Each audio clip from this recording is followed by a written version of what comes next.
አሰላሙ አለይኩም ወራህመቱላሂ ወበረካቱ። ሰላም ውድና የተከበራችሁ ቤተሰብ እንዴት ናችሁ? ደህና ናችሁ ወይ? እኔ ጋር ሁሉ ሰላም አልሐምዱሊላህ። ጠፍቼው ያለው ዛሬ ተናፍቃችኋል በጣምና እንዴት ናችሁልኝ? ሁላችሁ እንዴት ነበር? ጨረቃዎቻችን ደግሞ ቀርተው መስሎ ድብር ብሎኝ ነበር ማለት ነው። ከዛ ያው አረፋፍደው ነው የሚባለው አመሻሽተውም ቢሆን መጡ ማለት ነውና ዛሬ እንግዲህ ጨረቃዋ ቅመሜ መኪናውን ብቻዋን ነዳችሁ አትሉም? ጎበዝ፣ የምር ጎበዝ ነሽ በጣም። ማገዶ አትወስጂም የኔ ቆንጆ ቶሎ ነው የሚገባሽና ብዙም እንትን አትልም ማለት። አሁን እንግዲህ የመጀመሪያዋ ነው እንዳያችሁት።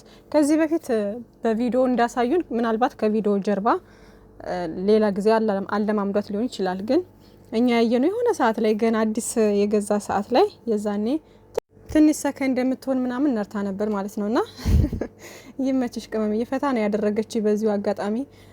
ከዛ ደግሞ የነ ብሩኬ ድንጋጤ ያስፈራል እኮ ግን። እና ከዚህም በኋላ እንግዲህ መለማመዱ አይቀርም። ብሩኬ መኪናው ይገዛል ምናምን እያለ ነው። አንተ እኮ አታረገውም አይባልም ብሩኬ አታረገውም እኮ አይባልም፣ ታደርገዋለህ። አይ ለማንኛውም ይመቻቸው። ብሩክ አለማየሁ እንግዲህ ሚስቱን እያለማመደ ነው ማለት ነው።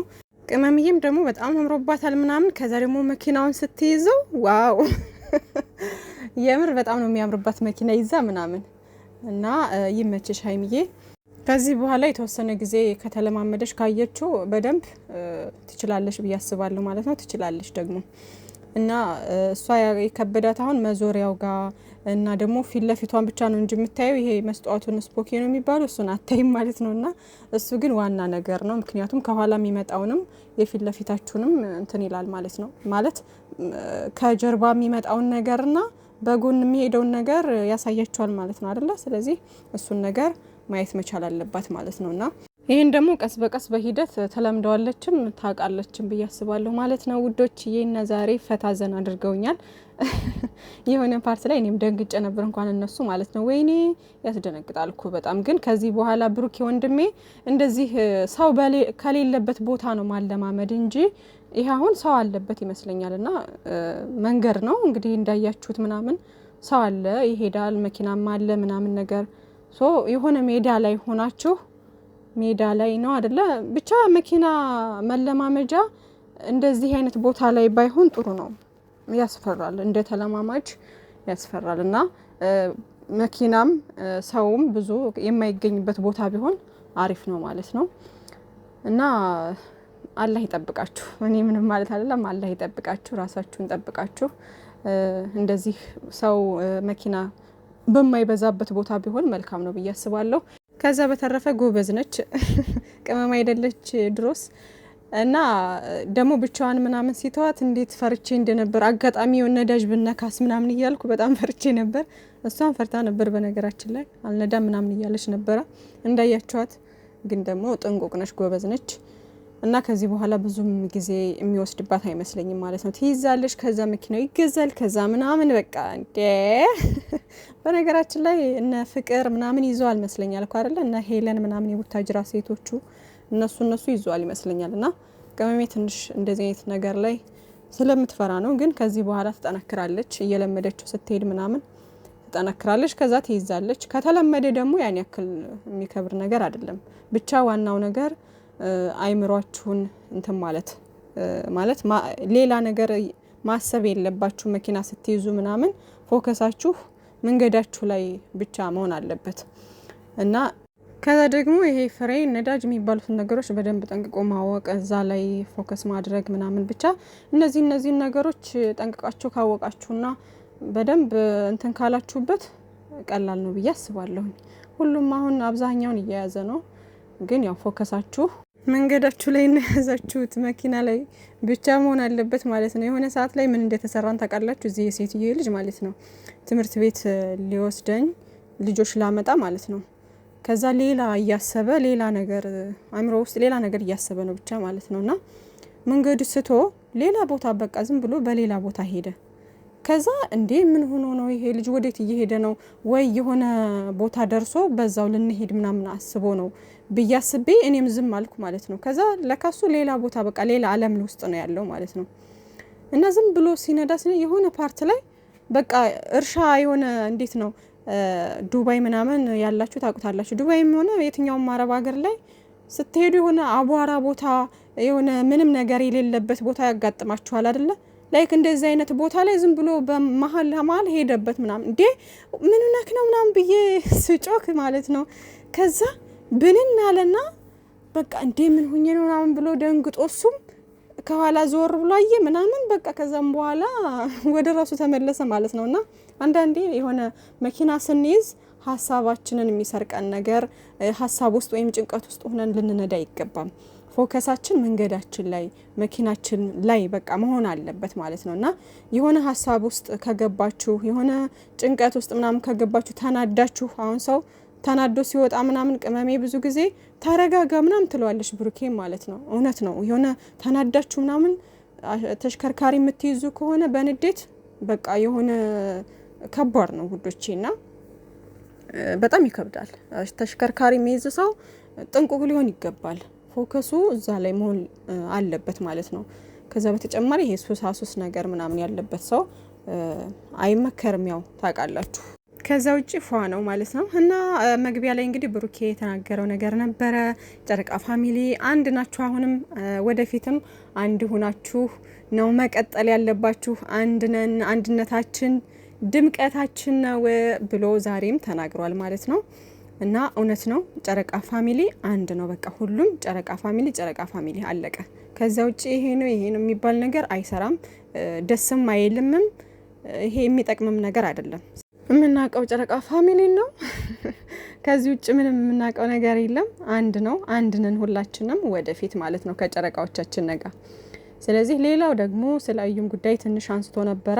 ያው ቪዲዮ አይቻለሁኝ እና ስሜንም ሌላ አንዳንድ ነገሮችንም ለማሳለፍ ለማጽዳት ስሜንም ነው እዚህ ጋር የመጣሁትና አሁንም አንዳንድ ቪዲዮ እያየሁ ነበር። እሷንም እስካሁን ድረስ አላገኘኋትም። የተለቀቀውንም ቪዲዮ አይቻለሁ ግን የሰው ልጅ ገፍታችሁ ስትመጡበት ውሸት ያው ውሸት ነው፣ ገፍታችሁ ስትመጡበት ደግሞ ሌላ ውሸት ይዋሻል አይነት ነገር እያለ ሲናገር ነበር ማለት ነውና እውነት ነው ብሩኬ። ለማንኛውም እንግዲህ ወደፊት ዞሮ ስምክን በደንብ እንደሚጸዳ ተስፋ እናደርጋለን። እናውቃለን፣ ያው የሚያውቅ ያውቃል ዞሮ ብሩኬ ወንድሜ። ግን ደግሞ ያው ለማያውቁት የሆነ ጥርጣሬ ለሚያደርባቸው ሰዎች ደግሞ ክሊር ማድረግ ስምክን ማጽዳት ግድ ይላል ማለት ነው። ስለዚህ ወደፊት ይሆናል ማለት ነው ኢንሻአላህ። እና ውዶችዬ በዚህም ነገር ላይ ብዙም ሊያሳስባችሁ አይገባም። ጥሩ ጊዜ እያሳለፉ እንደሆነ አሁንም እያየን ነው። እነሱም ብሩኬም ተናግሯል እንደሰማችሁት መግቢያ ላይ እናንተ ጥሩ ጊዜ ስታሳልፉ ደስተኛ ስትሆኑ እኛም ደስ ይለናል ማለት ነው። እሱን ስለሆነ የምንፈልገው ሁሌም ደስተኛ ሁኑልን፣ ሁሌም ሳቁልን፣ ሁሌም ተደሰቱልን ወደፊት ማለት ነው። ከዛ በተጨማሪ እንግዲህ ግምጃዬ ጋር የጌም ቀጠሮ ምናምን እስካሁን ድረስ አልተናገሩም። ኢንሻአላህ እንጠብቃለን። በጉጉት እየጠበቅኩ ነው። እሱ ነገር ጊዜው በጣም ቀኑ ብዙ ባይርቅ አሪፍ ነው። ትንሽ ቀረብ ቢያደርጉት ጥሩ ነው። በጣም ረጅም ጊዜ ባይሆን አሪፍ ነው። ይሄ 10 ቀን የ2 ሳምንት ምናምን ቢሆን አሪፍ ነው ብዬ አስባለሁ። ከዛ በላይ ባይሆን ጥሩ ነው። ምን ችግር አለው? ግምጃዬም ኦዲየንስ አላት፣ ቅመሜም ያው የታወቀ ነው። ጨረቃ ፋሚሊ እሳቱ ፋሚሊ ብሏል አለን እና ደግሞ ያሁኑ ያው የፍቅር ጌም ስለሆነ በጣም ደስ የሚል ጌም እንደሚሆን ተስፋ አደርጋለሁ። ለማየት ቸኩያለሁ፣ ጓጉቻለሁ። አልጓጓችሁም ውዶቼ? እና ይሄ የፍቅር ጌም ነው። ያው ብሩኬና ሀይሚዬ ተናግረዋል ላይቭ ላይ አስጠንቅቀው ነገሮችን ምናምን። ይሄ የፍቅር ጌም ነው። ጌሙን አሸናፊ የሆነ ሰው ደግሞ ለኔ ቢጤ ሰዎች ስለሆነ ለአቅመ ደካሞች ምናምን ማብላት ነውና በጣም ይሄ በረከት ያለው ስራ ነው። በጣም አሪፍ ስራ ነው፣ በጎ ስራ ነውና በጣም ደስ የሚል ነገር ስለሆነ ማንም ሰው ጋር እንትን ማለት አያስፈልግም። ኢቭን የፍክክር ጌም እንኳን ቢሆን ያሸነፈ ቢያሸንፍ ማንም ሰው ሌላ ነገር ውስጥ መግባት የለበትም። ገባችኋ? እና ስለዚህ እንኳን አይደለም እንደዚህ በጎ ስራ ምናምን ያሸነፈ ሰው ጥሩ ነገር ሊያደርግ ይቀርና ማለት ነውና ከዚህም በፊት ይሄን ነገር ብሩኬ ሰርቶት ነበር። አይታችሁ ከሆነ ከጆሲ ጋር ተጋጥሞ ነበርና እንደዚህ ተባብለው ከዛ ምስኪኖችን አብልቶ ነበር ማለት ነው። ያ ነገር ደግሞ ዛሬ ቅመሜም ትደግመዋለች ማለት ነው። ዛሬ ስላችሁ ደግሞ ዛሬ ጌም ያለ እንዳይመስል ያው አሁንም ወደፊት እንትን ሲሉ ጌሙን ሲጫወቱ እንደዛ ታደርጋለች ማለት ነው ቅመምዬ። እና ለማንኛውም ይመቻችሁ፣ ሰላማችሁን ብዝዝት ያድርግልን። ከላይ ያለው ጥቅስ በጣም ስለተመቸኝ ቅመምዬ ሪፖስት አድርጋው ነው ያየሁትና ሪፖስት አድርጋው ክብርሽ ከስሜትም ከፍላጎትም መቅደም እንዳለበት ተብዬ ነው ያደኩት አይነት መቅደም አለበት ተብዬ ነው ያደኩት የሚል ጥቅስ ነውና እውነት ነው ማለት ክብራችሁን ስትጠብቁ ሁሉም ነገር ወደ እናንተ ይመጣል። ክብራችሁን ስትጥሉ ደግሞ ሁሉም ነገር ከናንተ ይርቃል። ሴት ልጅ ክብሯን ስትጠብቅ በቃ ለክብሯ ስትጠነቀቅ ሁሉም ይፈልጋታል። የፈለገችውንም ማግኘት ትችላለች። ገባችሁ? ከምንም በላይ ሴት ልጅ ክብሯን ስትጠብቅ በጣም ደስ ይላልና ጥሩ መልእክት ስለሆነ ነው ወደ እናንተ ያመጣሁት። እና ውዶች የሌላው ሪፖስት ያደረገችው ቅመምዬ ብሩኬም ደግሞ ስቶሪ ያደረገውን አይታችኋል አይደለ? በጣም የተመቸኝ ቅንብር ነውና ኤዲት ነውና ደስ የሚል እንትን ነውና እስከዛሬ ድረስ እንትን ያሉት ቪዲዮ ላይ ቆራርጠው ኤዲት አድርገውት ነበርና በጣም ደስ የሚል ነው። ፍቅራችሁን ለዘላለም ያድርግልን የኔ ውዶች፣ የኛ ድምቀቶች፣ ይመቻችሁ። እና ዛሬ ጠፋ ብዬ ነበረ። የጠፋሁበት ምክንያት ትንሽ ይሄ ቻናሌ እንትን ምች መቶት ነው መሰለኝ ምች መታ አድርጎት ነበር መሰለኝ። ካሜራማን ነበርና ካሜራማን ስላችሁ የኔ አይደለም እሱ ኢትዮጵያ ነው ያለው እና የሆነ ኤዲት የሚያደርግ ካሜራማን ባለሙያ ነውና እሱን አንዳንድ ነገሮች ለመጠየቅ እንትን እያልኩ ነበር ማለት ነው ውዶቼ። ያው ጥሩ ነው ግን አንዳንድ ነገር ስላየሁበት ትንሽ ያላስደሰተኝ ነገር ነበርና ለዛ ነው ጥፍት ያልኩት ውዶቼ። አለሁ ከዚህ በኋላም እመጣለሁ ውዶቼ። ባላ ፍቃድ ሰላማችሁን ብዝዝት ያድርግልኝ። መልካም ጊዜ ይሆነላችሁ። ባይ ባይ።